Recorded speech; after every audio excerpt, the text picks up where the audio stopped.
Dalam video kali ini saya akan membahas tentang 6 poin dalam konsep dasar evaluasi pembelajaran. Nah, apa saja sih 6 poin itu? Yang pertama yaitu pengertian evaluasi, penilaian, dan pengukuran. Yang kedua yaitu kedudukan evaluasi dalam pembelajaran. Yang ketiga, tujuan dan fungsi evaluasi. Yang keempat, ruang lingkup evaluasi pembelajaran. Yang kelima, prinsip-prinsip umum evaluasi. Dan yang keenam, jenis evaluasi pembelajaran.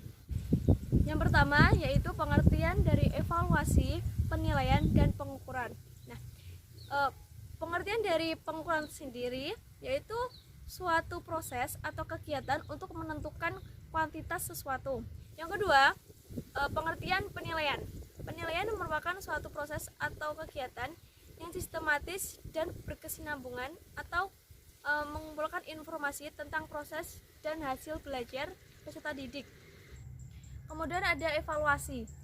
Evaluasi merupakan subsistem yang sangat penting dan sangat dibutuhkan dalam setiap sistem pendidikan. Karena evaluasi dapat mencerminkan seberapa jauh perkembangan dari peserta didik. Dengan evaluasi, maka akan terlihat bagaimana maju atau berkembangnya kualitas suatu pendidikan. Nah, dari 3 pengertian yang tadi, lalu ada yang dinamakan dengan evaluasi pembelajaran. Evaluasi pembelajaran adalah suatu proses atau kegiatan yang sistematis, berkelanjutan, dan menyeluruh dalam rangka mengendali, penjaminan, dan penetapan kualitas pembelajaran terhadap berbagai komponen pembelajaran berdasarkan pertimbangan dan kriteria tertentu. Atau proses atau evaluasi pembelajaran juga dapat diartikan sebagai hasil dari proses pembelajaran sehingga tujuan pembelajaran dapat tercapai. Yang kedua, ada kedudukan evaluasi dalam pembelajaran. Nah, untuk mengetahui efisiensi dan efektivitas transformasi dalam proses pendidikan, perlu dilaksanakan evaluasi terhadap bekerjanya unsur-unsur transfer.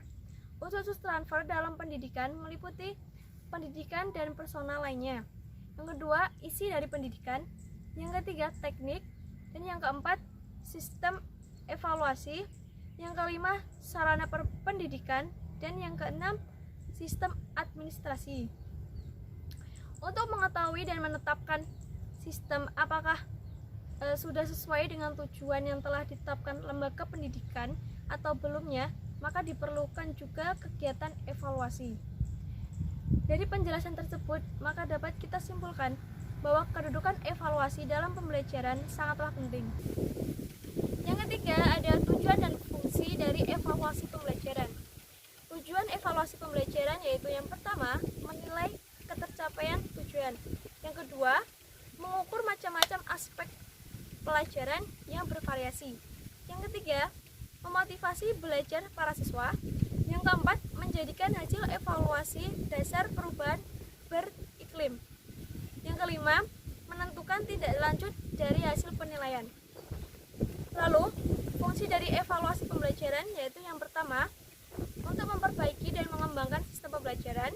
Yang kedua, untuk akreditasi. Yang keempat, ada ruang lingkup evaluasi pembelajaran. Nah, ruang lingkup evaluasi pembelajaran dapat ditinjau dari berbagai perspektif, yaitu seperti domain hasil belajar, sistem pembelajaran, proses dan hasil belajar, serta kompetensi para siswa. Yang kelima, ada prinsip-prinsip umum evaluasi. Di sini ada 5 prinsip.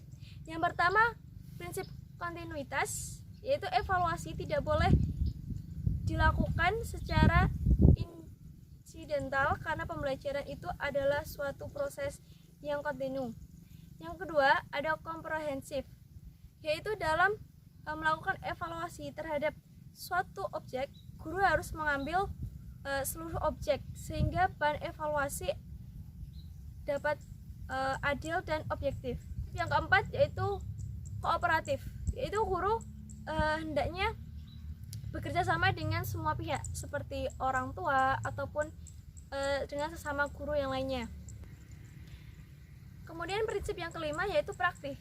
Yang terakhir dalam konsep dasar evaluasi pembelajaran yaitu jenis-jenis evaluasi pembelajaran. Ada 5 jenis dalam evaluasi pembelajaran. Yang pertama yaitu evaluasi perencanaan dan pengembangan, yang kedua evaluasi monitoring, yang ketiga evaluasi dampak, yang keempat evaluasi efisiensi dan ekonomis, dan yang kelima evaluasi program komprehensif. Nah, itu tadi sedikit materi tentang konsep dasar evaluasi pembelajaran yang bisa saya sampaikan. Semoga video kali ini juga bisa bermanfaat bagi teman-teman yang telah menonton. Dan jangan lupa like dan subscribe ya, karena like kalian sangat membantu. Terima kasih. Assalamualaikum warahmatullahi wabarakatuh. See you soon.